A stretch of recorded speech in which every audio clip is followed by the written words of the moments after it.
बहुत सी ख़वातीन ये सवाल पूछती हैं कि जल्दी प्रेग्नेंट होने का यानी जल्दी हमल होने का क्या तरीका है। कुछ मिथ्स हैं, कुछ क्वेश्चंस हैं जो ख़वातीन के, जिनको मैंने आज डिस्कस करना है कि क्या मेल की टाइमिंग कम होने से या उसकी मनी पतली होने से हमल नहीं होता, या उस पोजीशन जो है आफ्टर मीटिंग उससे क्या चेंज हो जाता है हमल, या हमल जल्दी हो जाता है कुछ पोजीशन लेने से। क्या इस तरह की कुछ बातें हैं या हमारे मिथ हैं? तो ये सारी बातें आज हम डिस्कस करेंगे ताकि ख़वातीन को पता चले कि जल्दी प्रेग्नेंट होने के क्या टिप्स हैं। सबसे पहली बात कि अगर आपने मेरा चैनल सब्सक्राइब नहीं किया तो इसको सब्सक्राइब कर लें, लाइक कर लें और बेल आइकॉन का बटन दबा दें ताकि आपको हेल्थ के बारे में इंपॉर्टेंट टिप्स मिलती रहें। तो चलिए चलते हैं अपने टॉपिक की तरफ। सबसे इंपॉर्टेंट बात, जो ख़वातीन हैं जो प्रेग्नेंट होना चाहती हैं उनको ये अपने साइकिल का ज़रूर पता होना चाहिए। आपका साइकिल 28 दिन से लेकर 35 दिन तक हो सकता है और ये नॉर्मल है। यानी कि कुछ ख़वातीन को 28 दिन के बाद माहवारी आ जाती है, कुछ को 30 दिन के बाद आती है, कुछ को 32 दिन के बाद आती है, कुछ को 35 दिन के बाद आती है। तो ये नॉर्मल है। फिर सबसे इंपॉर्टेंट ये है कि कुछ को थोड़ी ब्लीडिंग होती है, कुछ को ज़्यादा होती है, कुछ को 7 दिन होती है, कुछ को 5 दिन होती है, कुछ को 3 दिन होती है, ये भी नॉर्मल है। अब किन दिनों में मियाँ बीवी को मिलना चाहिए जिससे प्रेगनेंसी के चांस बढ़ जाते हैं? तो वो दरमियान के दिन हैं।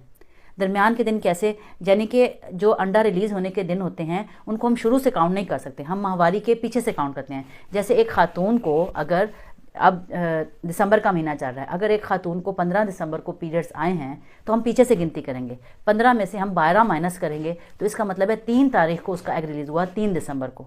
इस तरह हर लेडी अपने एग रिलीज़ होने का डेट और टाइम कैलकुलेट कर सकती है कि जिस डेट को उसको पीरियड्स आए हैं उसको वो 12 दिन माइनस कर ले। किसी को 20 तारीख को आए हैं, वो 12 दिन माइनस करेगी तो ये बनेगी 8 तारीख, ठीक है। तो उस डेट को एग रिलीज़ होने का चांस मैक्सिमम होता है। ये हम पीछे से काउंट कर सकते हैं, आगे से क्यों नहीं कर सकते? क्योंकि एग रिलीज़ होने का कोई डेट फिक्स नहीं होती। ये हम इम्कान होता है, चांसेस ज़्यादा होते हैं कि मिड के डेज़ में एग रिलीज़ होता है। मिड के डेज़ कौन से होते हैं? जब एक खातून सर पाक कर लेती है, एक लेडी 7 डेज़ पे अगर से वो फारिग हो जाती है पीरियड से, तो उसके 5 दिन बाद, यानी कि अगर पीरियड जो शुरू हुए हैं वो पहला दिन है तो पहला, दूसरा, तीसरा, चौथा, 5वां, छठा, 7वें दिन वो पाक हो जाती है। तो उसके 5 दिन के बाद 8वां, 9वां, 10वां, 11वां, 12वां, ये जो 12वां दिन है पीरियड्स का, पीरियड शुरू हुए वहाँ से लेकर 12वें दिन तक एग बनता है, मेच्योर होता है, उसका साइज़ मेच्योर होता है। 12वें दिन उसके रिलीज़ होने के चांस होते हैं, या 14वें दिन, या 16वें दिन, या 18वें दिन।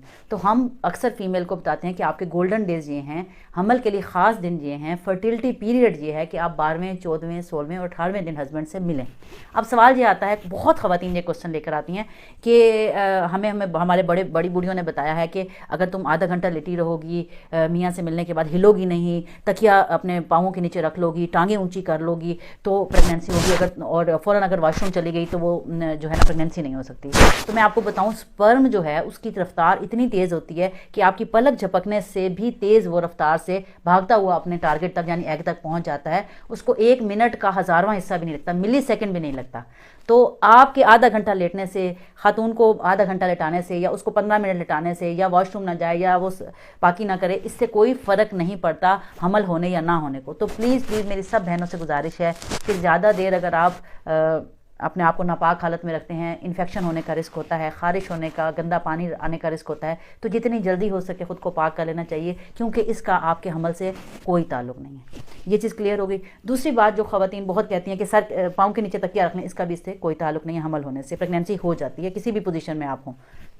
बहुत सी ख़वातीन क्वेश्चन पूछती हैं कि हमारे जो, मेरे पास जो ख़वातीन आती हैं टिपिकली वो बहुत मुश्किल से, लेकिन वो ये बात करती हैं कि हमारे जो हस्बैंड हैं उनका टाइमिंग बहुत कम है, उनकी मनी बहुत पतली है, तो क्या इससे भी हमल नहीं होता? तो मैं आपको बताऊं, इसका डायरेक्टली हमल से ताल्लुक़ नहीं है, लेकिन इनडायरेक्टली है।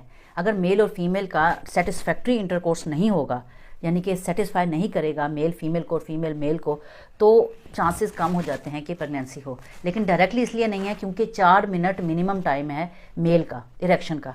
तो 4 मिनट अगर वो इरेक्शन होती है, 4 मिनट तक अगर वो इरेक्शन हो जाती है, तो 4 मिनट से लेकर 10 मिनट तक ये नॉर्मल टाइमिंग है एक मेल की, एवरेज टाइमिंग जिसे हम कहते हैं, 4 मिनट से लेकर 10 मिनट तक।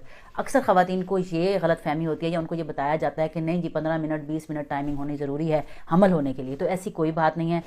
टाइमिंग चाहे 3 मिनट हो, चाहे 4 मिनट हो, चाहे 5 मिनट हो, प्रेगनेंसी हो जाती है। हाँ, और इसका इस चीज़ से भी डायरेक्टली कोई ताल्लुक नहीं है कि अगर मेल की मनी पतली है तो प्रेगनेंसी नहीं होगी और अगर गाढ़ी है तो प्रेगनेंसी हो जाएगी, क्योंकि ये भी एक डॉक्टर ही डायग्नोज कर सकता है कि स्पर्म कितने एक्टिव हैं, और वो माइक्रोस्कोप के नीचे देखे जाते हैं। जब हम स्पर्म का टेस्ट करवाते हैं, सीमन एनालिसिस करवाते हैं, उससे पता चलता है कि ये इस मेल में कितनी क्वालिटी है, कितनी इसमें पावर है कि ये जो स्पर्म है इसका ये हमल कर सके।